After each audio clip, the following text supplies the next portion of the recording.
And that's the dream right there. It's who cares how old you are, but you're taking the child you have together in the future to middle school and doing all those things. I think it is. Together. Yeah. Little League soccer. They call it Little League soccer? I have no idea. Soccer for little kids? I don't know. But. Yeah. I'm curious, Steele, for you. I know this brings up a lot of feelings for you as well about what it means if the baby doesn't happen, what it means that your wife is struggling here.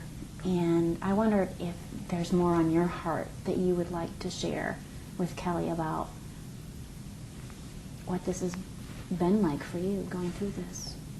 I think she's really open to hearing that right now. Yeah, what it means to me, I haven't rehearsed this, but I guess it's been something I could have talked to you about before we had to sit here. But I know we want a baby, but my big concern is that you, if we don't have a baby, that you're not going to see the benefit of our marriage, and that you would you'd leave. And I don't know that that's totally rational at all, but that's certainly, fear is not necessarily rational. And it's funny, for a long time I felt the same way about you.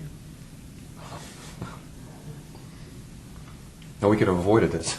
I suppose we had said something about it, but if you talk once in a while.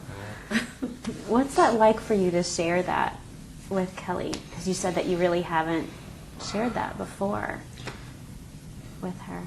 I don't like to use the D word, I don't like to use the word divorce. I don't like the concept. That's what I saw as a kid, I grew up broken home, type thing. So it's never been, and we had talked about that aspect of things, but, you can say that when you're dating and when you're fiancé and when you're married, but it's got to stand the test of some, of some stresses, and then frankly, child coming home late from a prom is not a big deal, as you pointed out. Please, we've beat that dead horse. Do we have to go back? I think the point is that you guys that know that's brings, really not what it's about. Right. It's really not about that. Yeah. This is right. This is certainly a big part of it. Sure. And it helps to know that she was thinking the same. That we were both had created false impressions of one another in this regard. Yeah. Yeah.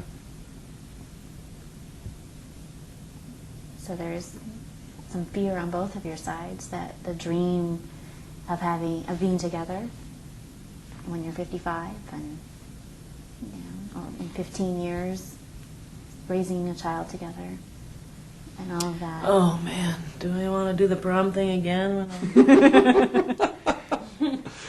Oh yes, you do. Oh yes, you do. And this time we'll get it right. You're making me feel better. Maybe I don't want it so much.